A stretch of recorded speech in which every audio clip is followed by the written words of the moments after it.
নমস্কার, কেমন আছো সবাই? পাখি কিচেন ব্লগ চ্যানেলে আরেকটি ব্লগে তোমাদের অনেক অনেক স্বাগত জানাই।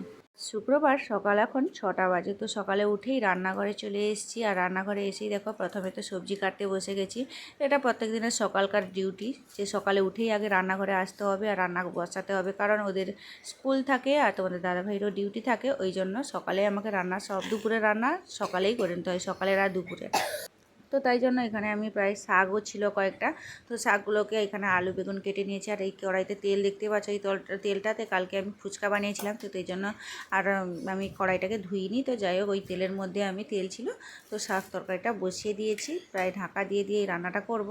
তো এই শাক কিন্তু খেতে বেশ ভালো লাগে, তো তাই জন্য এখানে জল অল্প দিলাম, বেশ ঢাকা দিয়ে দিয়েছি। শাক তরকারিও হয়ে গেছে। এদিকে আমি দুটো ডিম একসঙ্গে ফাটিয়ে নিয়েছি। এবার দু ভাই বোনের জন্য দুটো ডিম এইভাবে ভেজে নিব।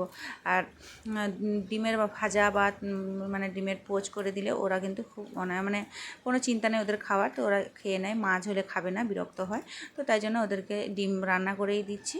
আর আমাদের জন্য তো সবজি আছে, এখানে ডিমও ভাজা হয়ে গেল, আর আমাদের জন্যও ভেজে নিলাম ডিমগুলো। তো এখানে প্রায় ডিমও ভাজা শেষ। এখন ওরা ভাই বোন এখন আমার রান্না প্রায় শেষের পথে, আর ওরাও ভাই বোনে উঠে পড়েছে, ব্রাশও শেষ হয়ে গেছে ওদের। এদিকে আর একটা ঝোল তরকারিও বসিয়ে দিয়েছি। এখন আমি খাবার দুপুরে মানে সকালের জন্য ওদের যে খেয়ে যাবে ওদের জন্য বেড়ে ফেলেছি শাকের তরকারি, ঝোল আর ডিমের, আমাদের ঝোলে ডিম দিয়েছি আর ওদের ডিম ভাজা রেখেছি। তো যাই হোক, ওদের টিফিনও প্যাক করে নিলাম। আর এদিকে দেখো টিফিনে প্যাক করায় ওই যে ওদের বাবা কালকে ওই গেছিলো তো মার্কেট থেকে ওই আলুর চিপস নিয়ে এসছে, তো তাই জন্য ওরা বললো ওই চিপস নিবে। তো না হলে কোন দিন ফল, কোন দিন বিস্কুট, ওইগুলোই নিয়ে যায়। তো আজকে ওই চিপস নিল। যাই হোক, এদেরকে টিফিনও প্যাক করে দিয়েছি। এখন ওদের লাঞ্চ ব্যাগে ভরে দিয়েই ব্যাস ওদের টিফিন ব্যাগ রেডি। এদিকে দেখো ভাই বোনে এত মারপিট করে সব সময়, সারাদিন যদি বাড়িতে থাকে সবসময় শুধু মারপিট আর মারপিট। খেতে বসেছে তবুও মারপিট শুরু হয়ে গেছে। তো খাওয়া দাওয়া করে ভাই বোনে এখন মোজা জুতো পরে বেরিয়ে পড়লো স্কুলের দিকে। তো এখন ওরা চলে গেলেও আমারও ঘর গোছানোর পালা। তো ওরা বাড়িতে থাকলে আমি কাজ করতেই পারি না।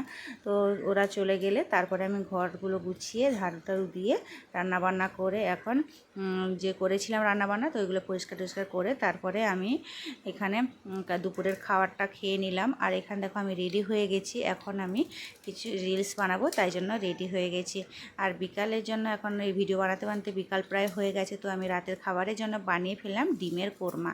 ডিমের কোরমা বানানোর জন্য এদিকে ডিমটাকেও ভেজে নিলাম, আর অল্প গোলমরিচ আর নুন দিয়ে, এদিকে গরম মশলা, গোটা জিরে, পেঁয়াজ দিয়ে ভালো করে তেলের সঙ্গে ভেজে নিব। আর অল্প একটু তেল দিলাম, তারপরে দিয়ে দিচ্ছি স্বাদ মতো একটু নুন আর আদা রসুন বাটা দিয়ে ভালো করে মশলাটাকে কষিয়ে নিয়েছি। এই রান্না কিন্তু হলুদ পড়বে না, তার মধ্যে দিয়ে দিলাম ধনে গুঁড়ো আর লঙ্কার গুঁড়ো, ব্যাস। আর কিছুটা জল দিয়ে অল্প কাজু বাদাম বেটে ভালো করে দিয়ে মশলাটাকে কষিয়ে ডিমটাকে দিয়ে কষিয়ে নিলাম। অল্প জল দিয়েছি, তারপরে দুধটা দিয়ে উপর থেকে দিয়ে আর কিশমিশ, কাঁচা লঙ্কা আর চিনি দিয়ে ফুটিয়ে নিয়ে রেডি হয়ে গেল ডিমের কোরমা। তো আজকের মতো ভিডিওটা এই পর্যন্ত। সবাই খুব ভালো থাকবে, সুস্থ থাকবে, সাবধানে থাকবে। আর ভিডিওটি ভালো লাগলে একটা লাইক করে দিবে।